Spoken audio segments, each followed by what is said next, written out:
Mau maling ya kamu? Ayo ikut saya ke kantor.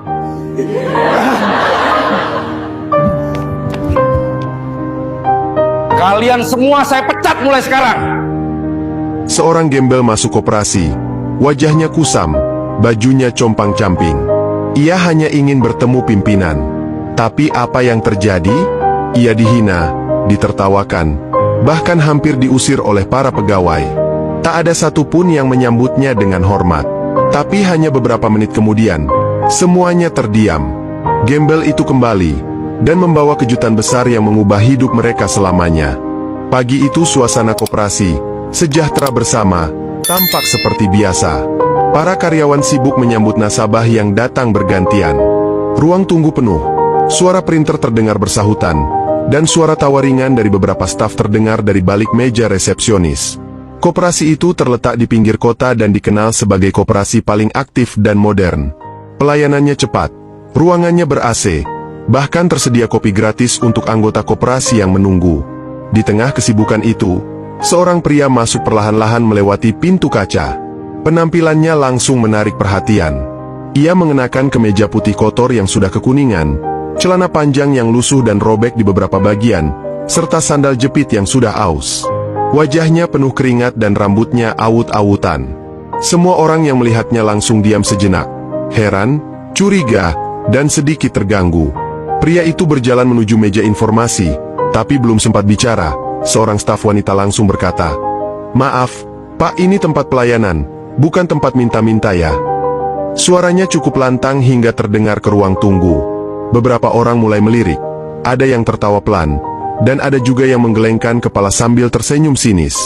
Pria itu hanya menunduk, tidak marah, hanya berkata pelan, "Saya ingin bertemu pimpinan koperasi." "Pimpinan koperasi?" sahut seorang staf pria dari meja belakang sambil berdiri. "Pak, pimpinan kami nggak bisa diganggu, apalagi sama orang kayak Bapak. Ini kantor koperasi, bukan tempat sosial." Staf lain ikut tertawa, dan suasana yang tadinya formal, perlahan berubah jadi semacam tontonan hiburan gratis. Salah satu staf bahkan mulai merekam diam-diam pakai ponselnya. Pria itu tetap berdiri di tempatnya, tidak pergi. Ia hanya mengulang, "Saya hanya ingin bicara sebentar saja. Tolong, ini penting." Namun para karyawan tetap mengabaikan, malah mempermainkan. "Kalau penting, tulis surat aja, Pak." "Tapi, Bapak bisa nulis, kan?" ejek salah satu karyawan laki-laki yang duduk sambil menyeruput kopi. Tawa pun kembali pecah. Beberapa tamu yang duduk di ruang tunggu mulai tidak nyaman. Seorang ibu membisikkan ke anaknya, "Kok ada pengemis masuk kantor ya? Ngapain sih?" Anak itu menjawab polos, "Mungkin dia lapar, Bu." Namun bisikan itu terdengar oleh karyawan yang dari tadi jadi bintang penghinaan. Ia langsung menimpali dengan lantang, "Kalau lapar, sana ke warteg. Jangan nyasar ke sini, Pak." Tak lama, security kantor datang tergesa. Seorang pria berbadan besar dengan seragam hitam berdiri di samping si pria lusuh. "Pak, mohon maaf, kalau tidak ada keperluan jelas, Bapak harus keluar. Ini kantor, bukan tempat numpang duduk." Pria itu menoleh pelan dan berkata, "Saya benar-benar ingin bicara dengan pimpinan. Tolong beri saya waktu 5 menit saja." Namun permintaannya diabaikan, dan security mulai menarik lengannya pelan. Saat pria itu berjalan perlahan menuju pintu keluar, beberapa staf masih melemparkan candaan. "Jangan balik lagi ya, Pak. Kecuali Bapak punya deposito miliaran," teriak seorang karyawan sambil tertawa keras. Pria itu hanya tersenyum tipis sebelum akhirnya keluar dari pintu kaca yang tertutup otomatis.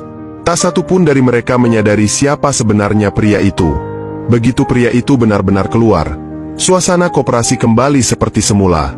Tawa mulai mereda, dan para staf kembali bekerja. Namun tak ada yang tahu bahwa hari itu akan menjadi titik balik yang tidak pernah mereka bayangkan. Sosok pria lusuh yang tadi mereka usir bukanlah orang sembarangan. Ia datang bukan untuk mengemis, tapi untuk melihat siapa saja yang pantas berada di koperasi itu, dan siapa yang harus disingkirkan. Di luar, pria itu berdiri sejenak di bawah pohon rindang, mengusap wajahnya dengan tangan. Ia menatap gedung koperasi dari kejauhan, matanya tajam dan penuh rencana. Di balik kemeja kotornya, ada identitas besar yang disembunyikan. Dan dalam beberapa menit lagi, ia akan kembali tidak lagi sebagai pengemis, yang dihina, tapi sebagai sosok yang akan mengubah segalanya.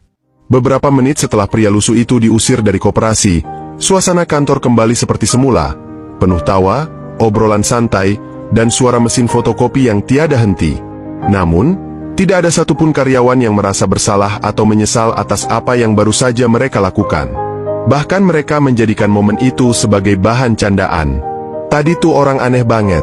Ya, gembel-gembel gitu berani nyari pimpinan. Hahaha. Celetuk seorang staf wanita bernama Winda sambil memainkan ponselnya.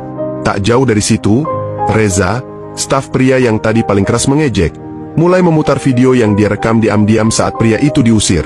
Tuh lihat, mukanya kayak nggak ngerti malu. Nggak tahu diri banget, datang ke koperasi kayak kita gini, katanya sambil tertawa. Beberapa karyawan lain ikut menonton dan ikut tertawa. Ada yang bilang pria itu pasti habis ngamen di pinggir jalan. Ada juga yang berseloroh bahwa pria itu mungkin orang stres yang kabur dari rumah sakit jiwa. Sementara itu, Lala, staf bagian front office, menceritakan ulang kejadian tadi ke seorang nasabah yang sedang menunggu. Iya bu, tadi ada yang masuk, pengemis gitu. Katanya mau ketemu pimpinan koperasi. Gila ya? Dia pikir ini kantor main-main kali. Nasabah itu ikut tertawa kecil, meski dalam hatinya agak tidak nyaman. Tapi karena staf koperasi yang berkata begitu, ia hanya mengangguk. Di pojok ruangan, security bernama Pak Surya ikut nimbrung. Tadi saya kira dia nyasar. Tapi pas saya tarik, dia tetap sopan loh. Cuma bilang minta waktu sebentar. Namun komentar itu langsung ditepis oleh Reza. Udahlah, Pak. Gembel gitu mana ada sopannya. Lagian, kalau dikasih waktu, nanti makin banyak yang nyusul. Kita bisa bangkrut dibanjiri pengemis. Lalu, datanglah Pak Andi, manajer kantor cabang koperasi itu. Ia sempat mendengar sekilas tentang pria gembel tadi dari staf-stafnya. Bukannya menegur, ia malah bergabung dalam obrolan dan ikut tertawa. Makanya kalau pintu kantor jangan dibiarin terbuka terus. Nanti gembel-gembel pada nyelonong masuk. Ganggu pemandangan, ucapnya sambil tertawa lepas. Tidak ada satupun dari mereka yang bertanya siapa sebenarnya pria itu, dari mana asalnya, atau kenapa ia begitu ngotot ingin bertemu pimpinan. Semua sudah terlanjur menilainya dari penampilan luar. Penilaian yang dangkal, dan kelak akan menjadi tamparan besar bagi mereka semua. Tiba-tiba, Lala mendapat telepon. Halo? Iya, selamat siang. Oh, iya Pak. Baik Pak, saya sampaikan. Setelah menutup telepon, wajah Lala berubah. Ia menoleh ke teman-temannya dan berkata pelan, "Tadi Pak Dimas dari kantor pusat, katanya sebentar lagi bos besar koperasi akan datang langsung ke cabang kita." Seketika suasana menjadi hening. Semua karyawan saling pandang, sedikit panik dan mulai merapikan meja masing-masing. Reza bertanya cepat, "Loh, bukannya bos besar itu nggak pernah datang langsung ke cabang? Ini serius?" Lala mengangguk, katanya mau sidak. Tapi nggak ada informasi jelas, cuma bilang suruh bersiap. Para karyawan mulai panik. Make up diperbaiki, dasi dirapikan, komputer yang tadi digunakan nonton YouTube buru-buru ditutup. Tapi tidak ada yang menyadari bahwa sidak itu sebenarnya sudah dimulai sejak tadi pagi. Dan ketika pintu kaca otomatis kembali terbuka, suara langkah pelan terdengar memasuki ruangan. Mereka semua menoleh, dan mendadak wajah mereka memucat. Pria lusuh yang mereka hina barusan, kini berdiri tegak di ambang pintu. Tapi kali ini, ia tak sendirian. Di belakangnya berdiri pria tua berjas abu-abu yang tak asing di dunia koperasi, pendiri koperasi itu sendiri. Suara jantung para karyawan seakan berhenti. Mulut mereka terbuka, tapi tak ada kata yang keluar. Dan saat pria lusuh itu mulai melangkah masuk, dunia mereka tak akan pernah sama lagi. Suasana kantor koperasi yang sebelumnya riuh kini berubah menjadi sangat sunyi. Tak ada satupun karyawan yang berani bersuara saat pria lusuh itu melangkah masuk kembali. Namun kali ini, penampilannya sangat berbeda. Ia masih memakai pakaian yang sama, kemeja putih kusam dan celana lusuh. Namun ada aura yang berbeda.